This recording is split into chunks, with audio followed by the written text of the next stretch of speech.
اهدنا الصراط المستقيم. Assalamualaikum warahmatullahi wabarakatuh.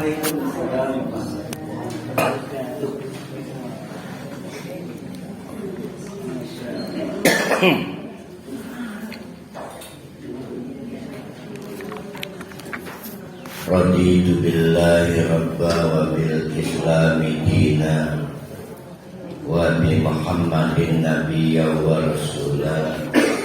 Rabbi zidni ilma warzuqni fahma. Rabbi shrah li sadri wa yassir li amri wahlul 'uqdatam min lisani yafqahu qawli. Kemarin kita memperbaiki cara pandang beragama, bahwa ketika orang membangkang pada perintah Allah, durhaka kepada Allah, itu boleh jadi dia merasa punya pegangan lain selain pegangan dari Allah. Biasanya pegangan lain itu adat istiadat, atau boleh jadi pengalaman terbaik hidupnya. Ada orang yang merasa kejayaan ekonominya diraih dengan model ibadah tertentu, maka didandani, diperbaiki bahwa itu nggak ada contohnya dari Rasulullah. Tapi nyatanya manfaat dunianya sudah terbukti, itu sulit dirubah. Nah, diam-diam mempraktekkan dua standar semacam itu sudah bisa dikategorikan tindakan kemusyrikan kepada Allah. Kenapa disebut tindakan kemusyrikan? Karena satu sisi mengakui sumber hukum Islam itu dari Allah, satu sisi yang lain juga mengakui ada peluang sumber hukum selain dari Allah. Bisa dari adat istiadat, bisa juga dari pengalaman terbaik hidupnya. Nah, itu pandangan keagamaan kita, bahwa kemusyrikan itu bisa jadi muncul hadir dalam bentuk cara berpikir. Di samping kemusyrikan yang memang sudah lazim kita kenal, kalau di zaman Nabi berhala, patung-patung, menganggap beberapa pohon punya kekuatan tertentu dan lain sebagainya. Nah, kajian kemarin berakhir dengan betapa sulitnya orang itu meninggalkan pandangan keagamaan yang lain, atau istilahnya itu sumber hukum selain sumber hukum Allah. Jadi dua-duanya dipakai. Bahkan ketika mereka diingatkan, hati-hati, semua akan berakhir di dunia ini dan hidup harus diteruskan di akhirat nanti. Malah mereka mengolok soal akhirat itu. Selalu saja mereka itu mengolok-olok dengan kapan hari konon kejadian itu. Dan selalu dijawab oleh Allah, hai Muhammad, kul asa ayyakuna qariban. Jadi seperti mati itu kan pasti terjadi. Mati sendiri adalah kiamat pertama bagi kita. Kalau memang kiamat itu pasti, berarti jauh apa dekat? Dekat. Nah, berarti yang kita persoalkan bukan when, bukan kapan, tapi apa yang sudah kita persiapkan hadapi sesuatu yang dekat itu. Nah, kita berlanjut kepada persoalan menata visi setelah kita mati. Kapan itu akhirat itu? Yaitu ayat 52. Kapan akhirat itu? Yaitu yauma yad'ukum, yaitu hari di mana yad'ukum, semua kalian dipanggil oleh Allah, dibangkitkan oleh Allah.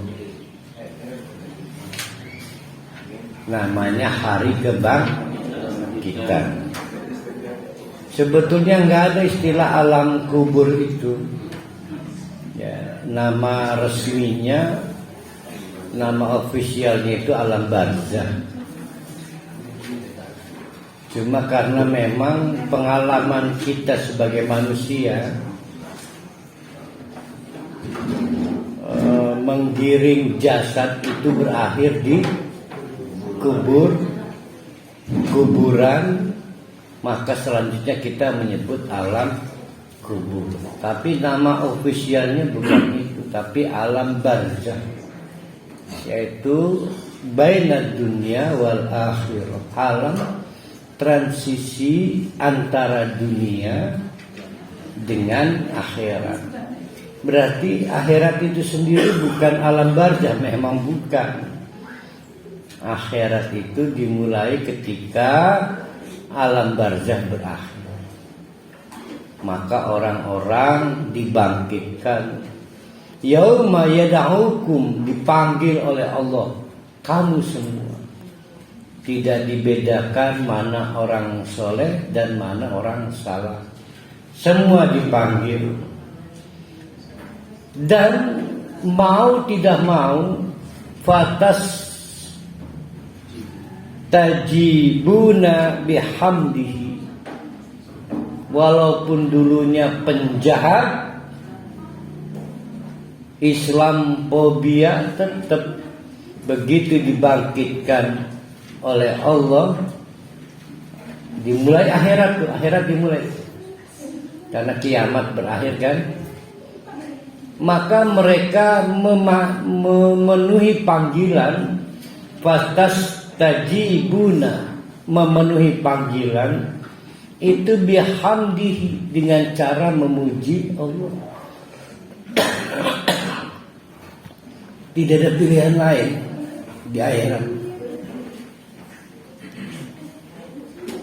Mungkin saja di akhirat itu ada yang baru pertama memuji Allah, karena sepanjang di dunia nyelatoni Allah.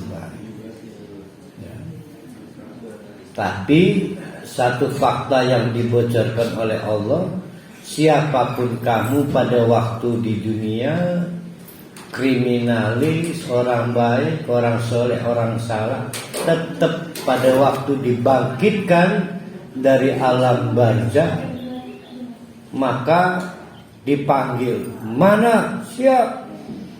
Pasti datang memenuhi panggilan bihamdihi. Walaupun orang kafir sekalipun. Sudah nggak ada orang kafir. Kafir kan di dunia. Yang ada adalah calon ahli neraka dan calon ahli surga.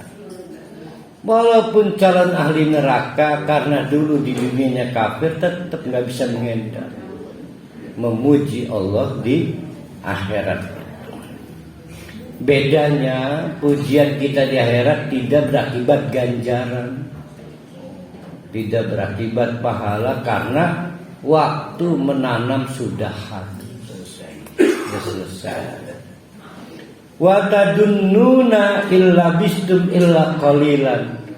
Lalu kaget kok, ya Allah, ikine ora kaya tembekan wingi ya.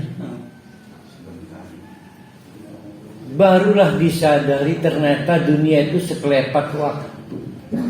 sekelepat, sekejap waktu. Fistor Huta Barat, sekejap waktu. Sekarang mah kita belum menyadari bahwa dunia itu sekejap waktu. Tapi nanti begitu dibangunkan dari alam barzakh, barulah kesimpulan tentang kayak cekene sekejap waktu. Nah, pertanyaan kita sebagai orang mukmin, percaya nggak informasi ini? Kalau percaya informasi ini, maka pastikanlah hidup di dunia secara efektif waktunya, efisien, karena cuma sekejap waktu.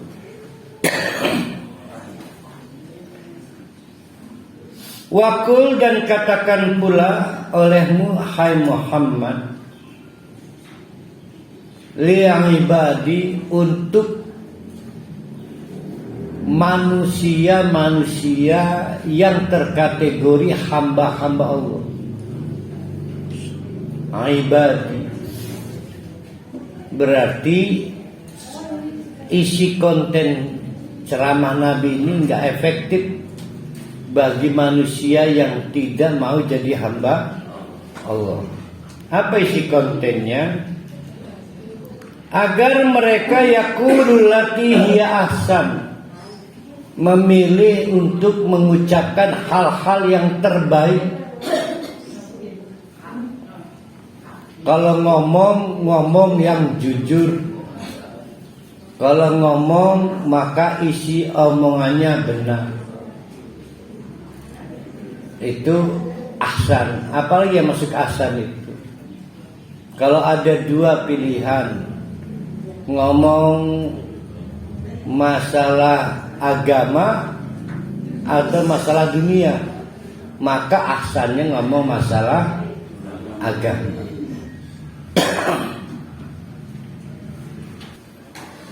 Mana yang dipilih? Pilihlah yang ahsan. Ahsan itu berarti yang terbaik.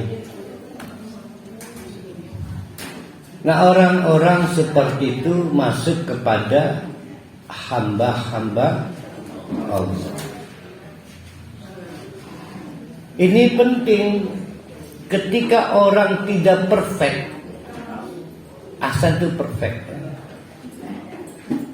Misal begini, maaf ini, wis aja rigid amat. Ugo gelati sing haram baik gati. Jadi apa namanya itu? Apa arane itu?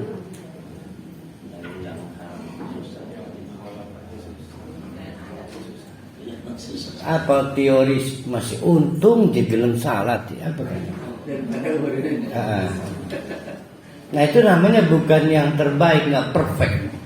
Nah, ketika nggak perfect, apa disebutnya? Permisif. Nah, baru ingat saya. Permisif itu usin konon bayar di gede-gede kan. Lazim, jamak. Umumnya jamak ini makanya. Padahal kita diperintahkan ahsan, perfect. Ketika kita menganggap permisif, hati-hati. Inna syaitana yanzahu bainahum. Maka terbukalah peluang bagi setan nazghun. Jadi kemampuan paling perdana setan itu menggoda manusia, namanya nazghun, membuat manusia kepleset. Dan manusia pertama yang terpleset namanya Adam. Sama Adam itu mekanen.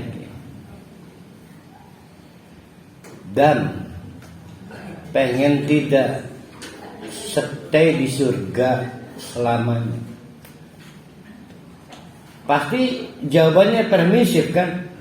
Wajar tuh uang mau pengen di surga kan, pasti kan. Nah, itu namanya permisif. Maka kata setan gampil, Gampil. Apa? Gampang. Digampil dia. Gampil bahasa Sunda Jawa, gampil sapontang. di bahasa Pontang gampil. Gampang. Itu rahasia malaikat punya visa tetap tinggal di surga. Itu karena rutin mengkonsumsi buah-buahan itu. Maka wajar, nah kata wajar ini ya, maka wajar Adam menginginkan untuk mengkonsumsi buah itu. Nah kata wajar itu namanya permisif. Kalau perfect beda lagi. Perfect itu ahsan, yang terbaik. Tidak akan ngomong kecuali ngomong yang terbaik. Tidak akan bertindak kecuali tindakan yang terbaik. Akhirnya lu jual, gue beli, dimakan setan itu. Nah peristiwa itu disebut naz'un. Nabi Adam terpeleset. Sudah masuk kelompok dosa belum? Baru terpeleset. Tapi Nabi Adam cara mensikapi penyesalannya itu melebihi orang yang berdosa. Bertobat terus. Karena melanggar larangan Allah, fala taqroba, hai Adam dan Rabi, janganlah kamu berdua mendekati min hadhihi syajarah, dari pohon itu. Nah itu diopinikan nazghun, terpeleset. Siapa yang sering terpeleset? Nah orang-orang kaya kita ini sebetulnya nggak pantas kita berdosa, tapi kepleset bah. Ya, misal menunda infak itu terpeleset. Menunda infak itu berdosa enggak? Belum terjadi dosanya, tapi nggak pantas buat kita. Namanya terpeleset. Menunda beramal soleh. Nah, itu juga nazgun. Nah, yang paling pintar membuat kita terpeleset namanya setan. Paling pintar. Nama lengkapnya sebenarnya seton, cuma terkenalnya Tony. Tony Saiton. Nah, kapan si setan itu punya celah? Ketika kita tidak perfect. Ya, tidak perfect. Dan sebaliknya malah permisi. Misalnya ganti korupsi.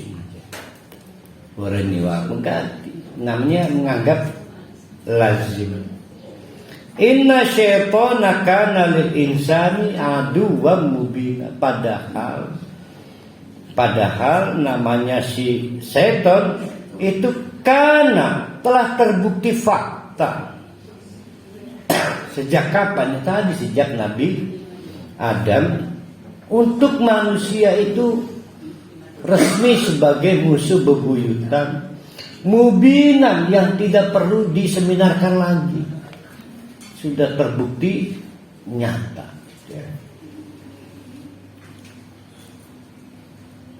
Udahlah, jangan banyak membangun teori. Lah itu membengen Ustaz. Sekarang kalau nggak ikutan edan nggak bisa makan. Seolah-olah beberapa ajaran agama tidak aktual, tidak up to date. Maka dijawab oleh Allah, Rabbukum a'lamu bikum. Mal, ngilang mal. Iki nih kayak uang lagi kasmaran amat ya topikin mal. Warna biru. Lamun ungu warna rangde. Sama zamannya lagi kasmaran. Iya biru. Lamun ungu warna apa per hari? Rangde. Jadi Demokrat. Biru iku mah, ungu iki mah. Rabbukum a'lamu bikum. Allah yang paling tahu seluk-beluk soal kamu semua. Makanya bapak-bapak, ibu-ibu, ada pertanyaan nih. Siapa dulu yang diciptakan? Al-Quran dulu apa kita dulu? Al-Quran. Nah, jawabannya Al-Quran dulu. Disimpan di Lauh Mahfuz.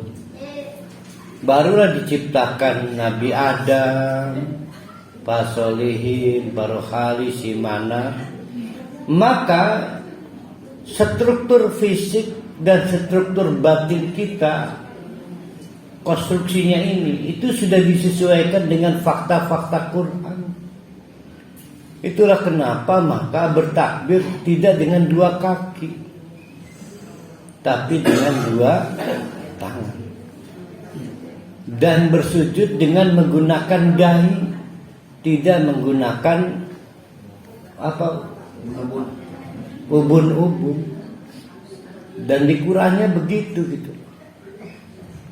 Nah, karena di Qur'annya ada peristiwa sujud, maka kita dibikinkan dahi. Karena di Al-Qur'annya ada takbir, maka kita dibikinkan serangkaian tangan yang motoriknya bisa begini, bisa begitu. Dan segala hal lain yang dapat dipastikan Al-Quran itu bukan barang aneh buat kita, baik secara fisik maupun secara struktur batin. Itu untuk membuktikan Rabbukum a'lamu bikum. Allah tahu banget kebutuhan kita itu apa. Tahu banget. Jadi kalau merasa tidak familiar dengan Al-Quran, berarti dia bukan manusia dia. In yasha, kalau Allah mau, maka yarhamkum, ada di antara kamu yang diberi rahmat. Apa diberi rahmat itu? Contoh begini. 1 bulan 30 hari. Wajib kerja 30 hari misalnya. Kalau Allah mau, bisa diganggu Allah jadi nggak nyampe. Baru hari 20 sakit. Baru hari ke-20 sakit. Tapi Allah kasihan ke bapak-bapak, ibu-ibu.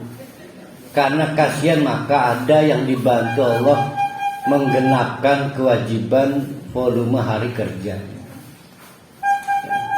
Ada yang nanam bibit semangka, akhirnya tumbuh semangka. Kasihan Allah. Padahal Allah bisa aja bapak-bapak ibu-ibu nanam bibit melon, tumbuhnya misalnya jagung bisa. Tapi kasihan Allah. Nah, kasihan itu disebut dengan rahmat. Nah, rahmat yang paling istimewa itu nanti ketika setelah dijumlah jamleh, memang faktanya pahala kita nggak bisa memasukkan kita ke surga. Berharap tinggal satu, rahmat Allah, dikerunyani Allah. Nah, itu sama. Kata Allah, in yasha yarhamkum. Berarti rahmat itu prestasi atau bukan? Bukan. Rahmat itu bukti bahwa Allah itu rahmat. Bukan karena kita pantas mendapatkan sesuatu, dan bukan karena pantas kita mencapai sesuatu. Nah, itu semua disebut dengan rahmat. Allah menyatakan, in yasha yarhamkum. Kalau Allah mau, maka Allah ngerunyani kita semua.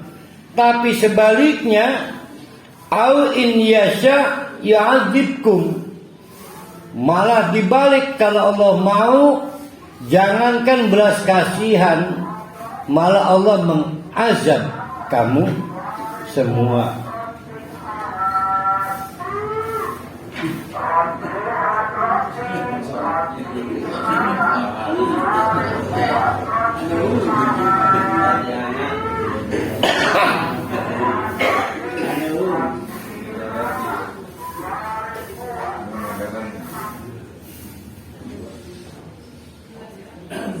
Yo males sih. Bergelem ngomong dewek. Di nyulut kaset kan. Nah iya. Masih hebatan tahu bulat ngomong dewek. Hah? Ada juga yang ngomong langsung.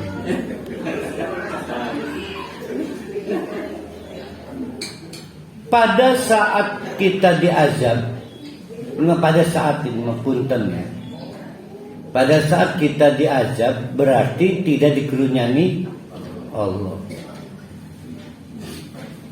Masih berpikir cari ustaz, cari kiai, Pak Kiai, tolong. Kalau Pak Kiai ngedoa, siapa tahu Allah menurunkan rahmat. Sehingga ada konstruksi berpikir lawannya Allah Kiai.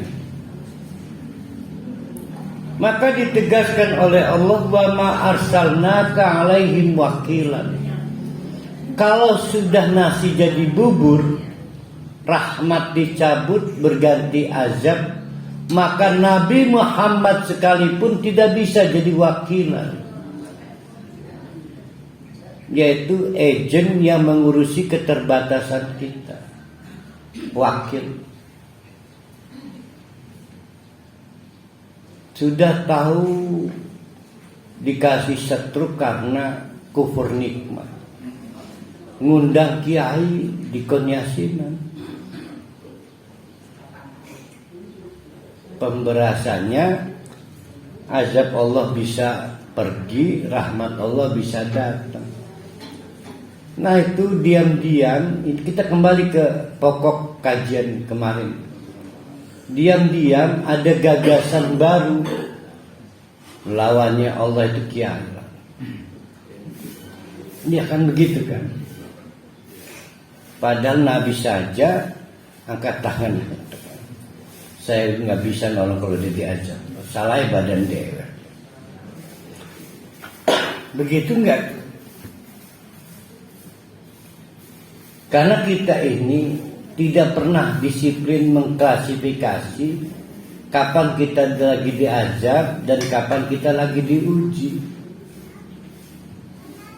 Semua gering ujian baik. Akhirnya kiai basing teke. Padahal mah mungkin salah satu dari sakit itu bukan ujian tapi azab. Jadi kalau begitu nyambat santri, nyambat kiainya untuk apa itu? Sedangkan Nabi sendiri ditegaskan oleh Allah, seolah-olah Allah ngomong begini, Muhammad, najan kamu disambat nggak bisa menghentikan azab Allah. Wa ma arsalnaka alaihim wakilan. Terus maning kita anjen ustaz iki maning seseorang gelem bae maning ngobjekkan. Lumayan lah dia ngobjek. Tidak hanya itu, bukan hanya seluk-beluk soal kita. Allah juga wa rabbuka a'lamu biman fis samawati. Allah paling tahu makhluk apa saja yang ada di langit. Ada makhluk apa aja di langit itu, ibu-ibu? Malah malaikat. Selain malaikat siapa lagi? Hah? Nabi Isa. Karena Nabi Isa itu diangkat ke langit. Yang lain enggak ada, cuma Nabi Isa.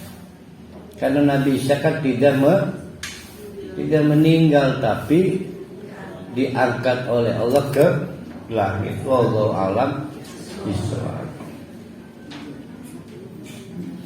Nah, itu Allah yang paling tahu Nabi Isa di mana, langit keberapa, malaikat di langit keberapa, jumlahnya berapa, lagi apa. Allah yang paling tahu. Begitu juga mang fil ard wal ardi, mang fil ardi, makhluk yang ada di muka bumi. Nah, karena paling tahu, maka pendistribusian siapa yang butuh A, siapa yang butuh B, mana yang lebih banyak, mana lebih sedikit, itu semua di tangan Allah. Hatta sampai jatah para nabi sekalipun. Maka Nabi Zabur itu nabi apa itu? Nabi Daud dapatnya Zabur. Kemudian berturut-turut sampai Nabi Isa dapat Injil. Tapi akhirnya Nabi Muhammad dapat Al-Quran. Itu untuk menegaskan semuanya kadaluarsa, dilebihkan. Nah, melebihkan satu dibanding yang lain itu otoritas Allah. Karena Allah yang paling tahu, termasuk soal Nabi sekalipun. Maka Allah menegaskan, walaqad faddalna ba'dun nabiyyina ala ba'd. Maka Allah memberikan anugerah lebih kepada beberapa nabi dibanding nabi yang lain. Jumlah nabi berapa yang dikenal? 25 ya. Di antaranya adalah wa ataina Dauda zaburon. Nabi Daud dikasih Zabur, yang lain tidak dikasih Zabur.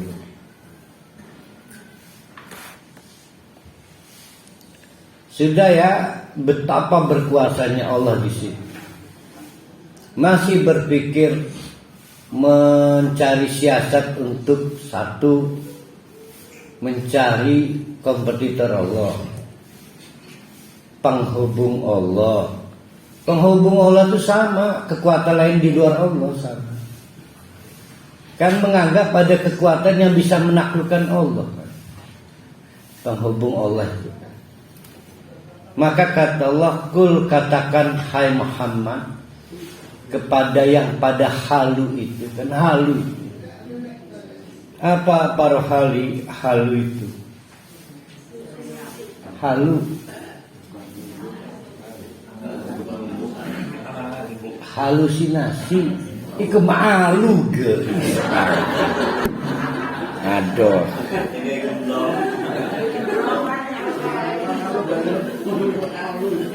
Alhamdulillah kemarin ada guru pulang dari Labuan mampir Menes, oleh balok, enak ngobrol. Nah itu pakai alu. Ini mah halu, berhayal bahwa ada kekuatan lain di luar Tuhan. Maka ditantang oleh Allah melalui Nabi Muhammad. Hai Muhammad, kamu berani gak berani, senang gak senang, omong aja pada mereka. Apa yang diucapkan? Udongu, panggil deh. Panggil itu. Alladzina za'amtu min dunihi. Siapapun yang kalian anggap memiliki kemampuan min dunihi, di luar Allah, boro-boro menolong kamu, karena itu yang kamu anggap punya kemampuan, fala yamlikuna kasfad durri ankum. Itu tidak akan memiliki yamlikuna, memiliki kasfa, kemampuan untuk meniadakan, kemampuan untuk menghilangkan kemadaratan dari kamu, apalagi wala tahwilan, mengganti, memindahkan. Contoh, ada yang ngobati, mindahkan penyakit ini endog, mancing akal lur. Endog iki. Itu namanya tahwilan. Dan itu musyrik karena menganggap ada kekuatan lain selain Allah yang bisa melakukannya. Yang nggak bisa tuh. Tapi kita ini teger banget dalam ikannya.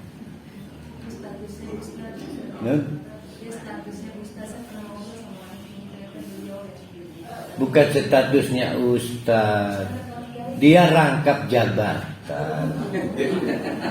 Ustaz sekaligus tukang endog.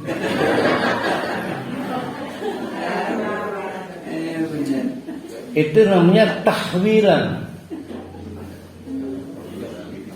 Kalau yang pertama kasfuduri, istrinya sakit padahal diazab, maka digawe nih kiai waduh gawat iki. Anu sing ora demen sih ning rabi nih. Anu cari jembatan sing ora demen Allah. Karena yang tidak senang Allah. Wis kene mbeke tuku minyak berapa sisi kan. Ini pasaran 2.200.000 2 sisi. Ayam ireng. Ayam apa kenaran kan? Ayam jamani. Cemani.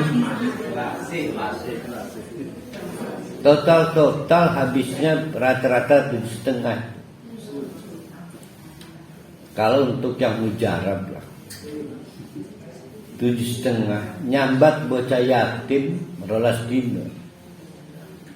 Nyembelih wedhus rong balen nih. Ngata makrong balen. Ribet dia. Halu membangun imajinasi, ini kerja-kerja Allah bisa macet. Allah lagi bekerja untuk mengazab hambanya. Berarti berpikir oposisi enggak? Berpikir itu sudah musyrik. Ulaika mereka itu tadi siapa itu? Kompetitor Allah.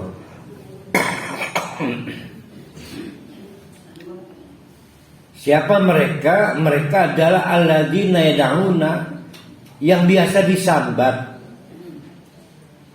Disambat itu apa? Di order, dipanggil, ditanggap. Yattaquna ila rabbihim alwasilata, untuk jadi bridging, jembatan kepada Allah.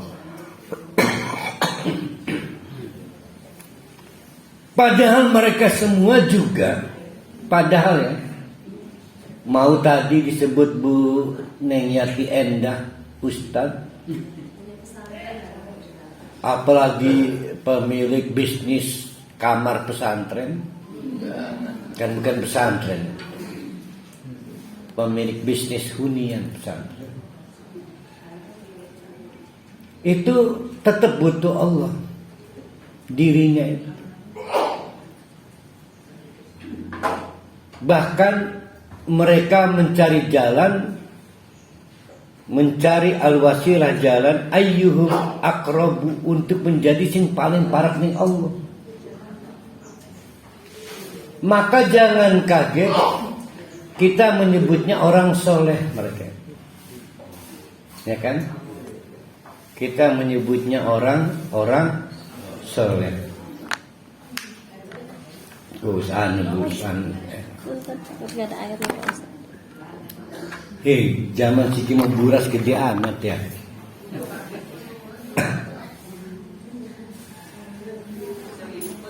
Wa yarjuna rahmatahu. Mereka juga yang kita sebut dengan orang ampuh itu, yang sering kita sambat, itu juga ngarep terus rahmat Allah. Ngarep terus rahmat Allah. Lah kenapa masih kita jadikan sebagai penghubung Allah? Padahal kebutuhannya sama dengan kita. Bahkan bapak-bapak, ibu-ibu, mau tahu enggak? Wa yakhafuna adzabahu. Itu yang kita sebut dengan apa disebutnya, penghubung itu ya khafuna adzabahu, juga takut ke azab Allah. Takut ke azab Allah. Jadi hebatnya di mana terus? Hebatnya di mana? Inna adzaba rabbika kana mahdura. Sesungguhnya azab Tuhanmu, hai Muhammad, itu karena sudah terbukti menjadi fakta. Mahduron. Apa mahduron itu? Hah? Hadaro. Enggak deh.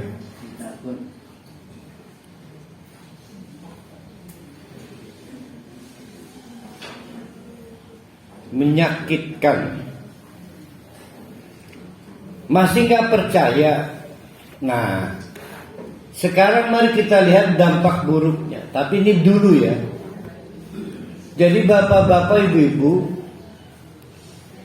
misalnya satu perumahan, namanya perumahan X, jumlah kakak 750 kakak, 740 kakak itu penganut kemusyrikan dengan variasi yang berbeda-beda. Intinya kemusyrikan. Berarti itu sudah mayoritas banget ya. Nah, maka mau kiainya si Manar macet itu, nggak bisa bergerak itu. Macet. Pilih ganti kiai apa ganti jamaah? Ganti jamaah. Allah juga begitu. Maka 245 kakak tadi dimatikan seketika. Tapi ustadznya tetap si mana. Nah, itu azab dulu. Nah, tapi senang nggak senang si Manari udah gagal. Kan udah gagal kan. Tandanya jemaahnya diazab semua. Sisa berapa itu? Gimana? Sisa 4. Ya kan sisa 4. Kan 750. Di bumi hanguskan 745. Nah, saya berarti tinggal bawa 4. Dan 4 itu ternyata istri saya, anak saya. 4. Bagaimanapun saya disebut gagal. Maka walaupun dikasih jemaah baru, saya tetap transisi menuju nabi baru. Terus begitu azab itu. Azab dulu nih. Jadi azab itu diselenggarakan oleh Allah karena diperlukannya dakwah berkelanjutan. Diperlukannya dakwah berkelanjutan. Maka penghambatnya itu di bumi hanguskan. Nah, alhamdulillah kita umat Nabi Muhammad, model azab seperti itu sudah model, ingat modelnya ya. Model azab seperti itu sudah tidak berlaku lagi. Tapi azabnya tetap enggak? Tetap. Berarti kita ulang sekarang. Andai kata now sekarang dengan case yang sama, ada sebuah perumahan X di zaman kita, bukan zaman dulu. 750 kakak, 745-nya musyrik, maksiat, durhaka, lupa akhirat. Ya cuma 5 yang waras. Nah, maka kan gak mungkin diazab semua seperti model azab sebelum Nabi Muhammad. Caranya gimana? Tapi azab tetap terjadi. Maka caranya adalah ditinggalkan oleh kiainya. dengan izin dan cara Allah kiai ini dikasih jemaah baru. Sudah itu nggak akan dapat jalan kebenaran lagi. Yang tersisa adalah kiai-kiai mekononan itu.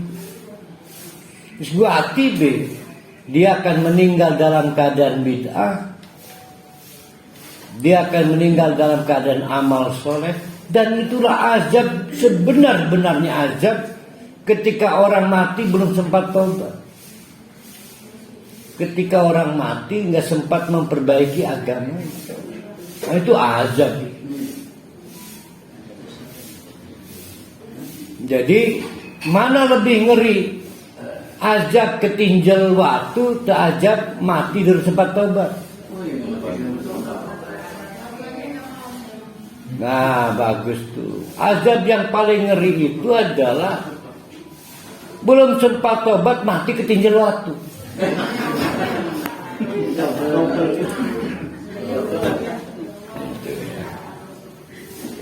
Nah, maka Allah mengingatkan wa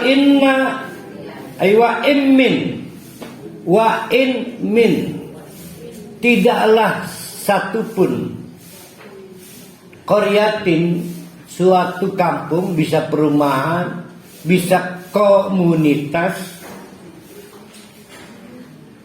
itu illa nahnu muhlikuha qabla yaumal qiyamati, sebelum kiamat mereka keburu diazab dulu kalau mereka melakukan kemusyrikan secara masif. Sekali lagi ini dulu ya. Dulu itu lagunya Danang. Dulu lagu Danang.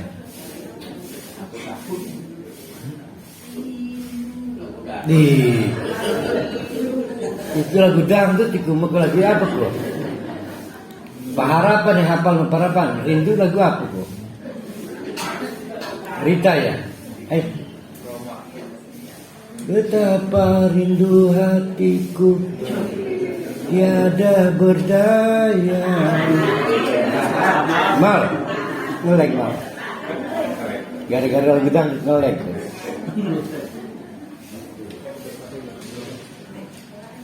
Wa in min qaryatin illa nahnu mulikuha qabla yaumal qiyamati. Maka beberapa fakta kata Allah sudah diazab sebelum kiamat terjadi. Bentuknya contoh kaum Nabi Nuh dipunahkan dengan cara ditenggelamkan. Terus kaum Nabi Ad, kaum Nabi Samud dan nabi-nabi lainnya.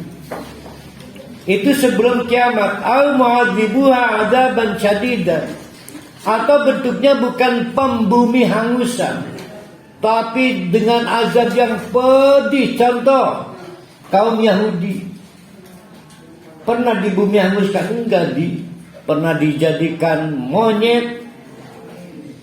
Berapa hari itu? 40 hari. Pernah dipaceklikkan. Bedanya apa sih kemarau, paceklik azab dan paceklik bukan azab? Kalau paceklik azab itu adalah paceklik yang tidak masuk akal, nggak bisa dimitigasi. Semua persiapan untuk pola tanam sudah sangat rigid, tapi paceklik baik. Itu namanya azab. Karena dzalika fil kitabi masturun, itu sudah tercatat di dalam lauh mahfuz. Wa ma mana'ana an nursila bil ayati illa an kadzdzaba biha al awwalun. Maka tidaklah kami dapat mencegah, menunda, membatalkan untuk memerintahkan atau mengutus beberapa ayat Allah. Contoh Nabi Musa diberi ayat berupa kemampuan dengan tongkatnya, nyebutnya mukjizat. Nabi Isa dan nabi-nabi lainnya, kata Allah, nggak bisa kami cegah. Kami bekali para nabi itu dengan bukti-bukti nyata supaya bisa nolong kita yang masih saja sulit menerima kebenaran para nabi. Jadi ada dua tuh ya, ada ayat berupa azab. Sekarang ayat berupa azab itu jadinya apa? Jadi sejarah kan? Jadi sejarah. Yang kedua ayat berupa tontonan yang sifatnya wow, atau kita sebut mu'jizat. Itu kata Allah, ma mana'ana, tidak bisa kami hindari karena sifat rahmat Allah krunya. Lihat orang-orang itu khawatir masuk neraka. Illa an kadzdzaba biha al-awwalun, tapi mau diteruskan di era Nabi Muhammad dikasih mukjizat juga. Percuma. Kenapa percuma? In kadzdzaba biha al-awwalun, bengen baik dipersoalkan. Enggak ada keuntungnya. Nabi Musa kurang apa coba? Mengalahkan tukang sihir sing mancing Islam tukang sihir doang. Nabi Isa sekali usap waras, apa baik penyakitnya. Maka Nabi Isa disebut Al-Masih, tukang usap. Apakah umatnya nurut? Jauh. Apalagi mukjizat yang lain siapa itu? Nabi Daud pun nekat, berani, dan yang lain. Kata Allah, yang dulu-dulu aja dicuekin, dianggap angin lalu. Maka di zaman Nabi Muhammad gak dibekali lagi tontonan-tontonan X Factor itu. Mukjizatnya adalah pemikiran yang mendalam, yang harus kita lakukan pada Al-Quran. Jadi Al-Quran sendiri bukan mukjizat, baru menjadi mukjizat ketika kita memperdalam. Betul Al-Quran itu mukjizat. Kalau ditanya mukjizat Nabi Muhammad apa Al-Quran, betul. Tapi baru menjadi mukjizat kalau kita mengelola pikiran. Adi emang arane Quran kundi. Itu mah mushaf. Dan kita kejebak kita kan. Quran itu memushaf kali. Pada waktu Nabi Muhammad ngomong Quran kan bukan mushaf, tapi apa yang kita baca, apa yang kita hafalkan, apa yang kita pikirkan, apa yang kita praktekkan, itu Al-Quran.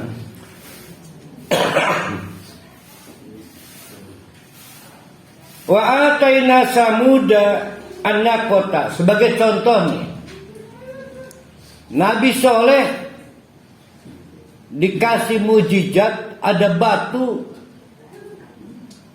Di balik gajah melagu wali ya. Ada batu di balik gajah. Hah? Oh, udah diganti udah. Kaum Nabi Soleh diberi ujian, yaitu tontonan hebat. Mereka yang minta sebetulnya. Ada batu betul-betul jadi onta, betul. Sampai susunya juga bisa dinikmati kok. Bergantian. Onta itu disebut ontanya Allah, sering dikenal dengan naqatullah. Tapi apa artinya? Fadolamu biha, dipateni bisa, dibunuh oleh kaum Nabi Soleh, yaitu kaum Samud. Wa ma nursilu bil ayati illa tahwifan, padahal yang kayak begituan mukjizat-mukjizat itu diproduksi oleh Allah itu dalam rangka tahwifan, menimbulkan rasa takut, terutama takut pada akhirat, takut pada Allah, takut pada utusan Allah. Siapa? Nabi. Ternyata nggak ada gunanya.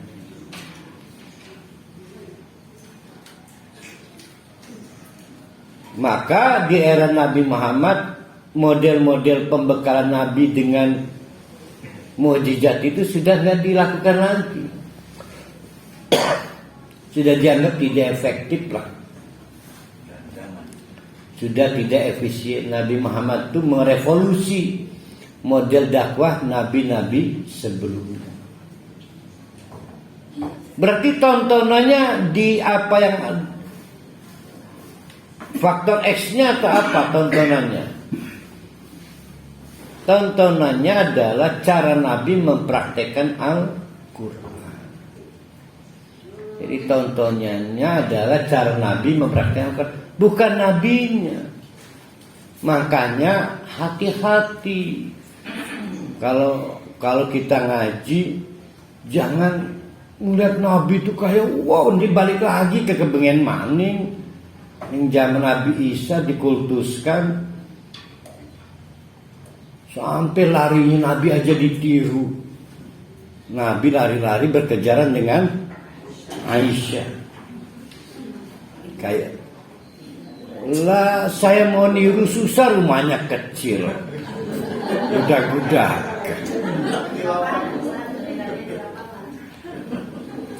Terus istri saya males lagi ya. Saya suruh lari, mau saya kejar, mau niru itu tuh Aisyah, nggak mau istri saya.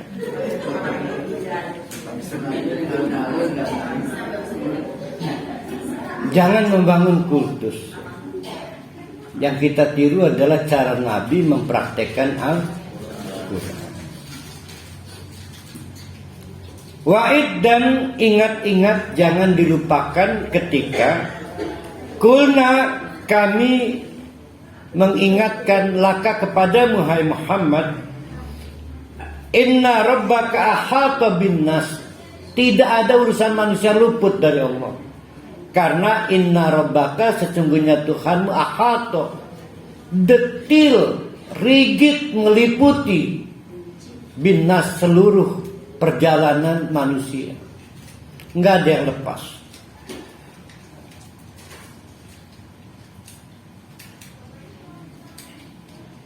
Sampai sebegitu rigidnya Allah catat itu, jadilah sejarah. Kita tahu banyak hal dari Al-Quran kan. Nah, kita bukan disuruh belajar sejarah, tapi belajar dari sejarah. Di antaranya wa ma ja'alna ru'ya, kata Allah, wa ma ja'alna, kami tidak menjadikan, hai Muhammad, ar-ru'ya, yang kamu lihat, yang pernah kamu lihat. Kapan Nabi Muhammad melihat sesuatu yang istimewa? Kapan? Pintar itu tadi. Bukan Isra, Mi'raj. Yang kedua,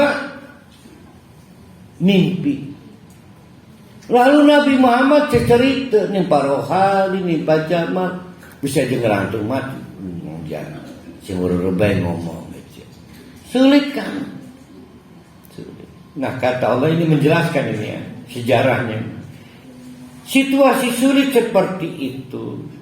Wa ma ja'alna ru'ya, tidaklah kami jadikan pengalaman, pandangan yang dicapai oleh Nabi Muhammad, allati arainaka, yang pernah kami perlihatkan kepadamu, baik secara faktual pada saat Mi'raj maupun melalui mimpi, illa fitnatan linnas, kecuali semua itu untuk tes ombak seberapa penolakan umat kepada Nabi Muhammad. Yang dulu ontanya Nabi Soleh dipateni, jasa baik Nabi Isa nggak ngaruh. Nah, Nabi Muhammad dites juga nih, dapat cerita wow, yaitu cerita Mi'raj dan beberapa mimpi. Masih ingat gak salah satu mimpi yang paling spektakuler? Mimpi Nabi Muhammad. Hah? Wih, emang membelah bulan dalam mimpi? mimpi satu saat balik kampung di Mekah. Maka diterjemahkan oleh para sahabat, berarti kita udah boleh umroh nih. Tahun 9 Hijrah. Oh, sukacita, ore, kita balik kampung. Ternyata mengalami kendala, tapi luar biasa. Nah, bagi yang percaya pada berangkat, ikut rombongan umroh itu, pakai travel, nggak tahu, mungkin radar badan tuh papanya. Atau ikut buneng hajan yang suliah kali. Apa itu, kebih ya? Kebih Aisyah. KBIH.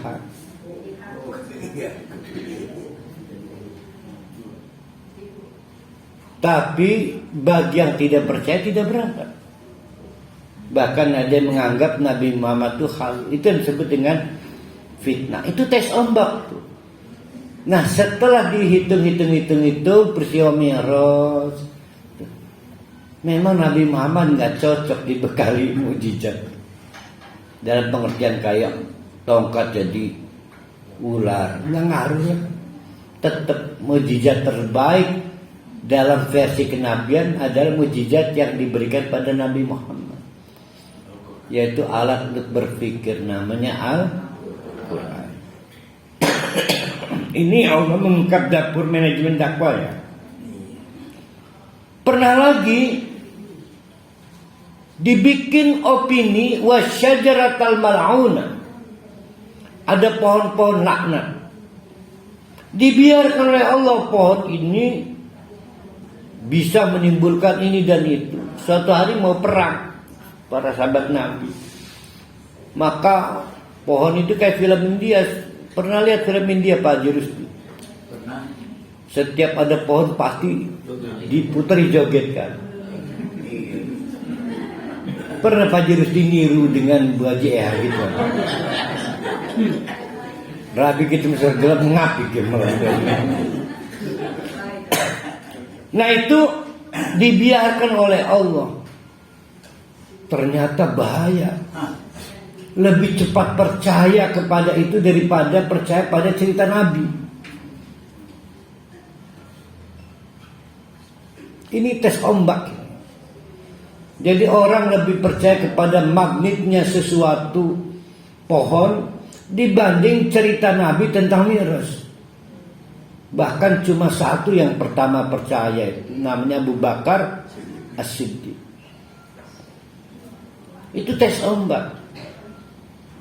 Nah, akhirnya buru-buru malaikat Jibril datang menegur bahwa pohon itu pohon terlarang, disebutnya al-mal'unah. Namun kata-kata wasyajaratal mal'unah ada juga yang menafsirkan beda. Ini bukan pohon itu. Masih ingat nggak di akhirat ada pohon zakum, pahit? Itu salah satu versi tafsir. Tapi juga ada tafsir pohon itu kan growth, tumbuh. Saya akhirnya punya anak. Nah, kemarin anak saya punya anak lagi, berarti saya punya cucu. Ah, itu pohon kehidupan saya. Beberapa pohon kehidupan adalah pohon laknat.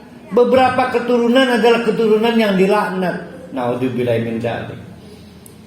Memang ada keturunan yang dilaknat itu ada. Ya. Dan itu bukti kekuasaan Allah. Nah, tapi susah nyambungnya kan. Nah, kita nyambung ke yang tafsir yang pertama tadi.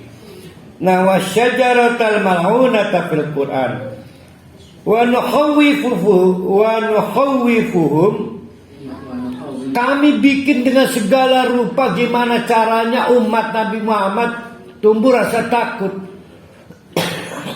dengan berbagai trik, metode dakwah. Apa yang terjadi? Fama yaziduhum illa tugyanan kabiran. ujung-ujungnya tambah gede aja permusuhan pada Nabi. Dikasih Mi'raj enggak tambah kagum pada Nabi Muhammad.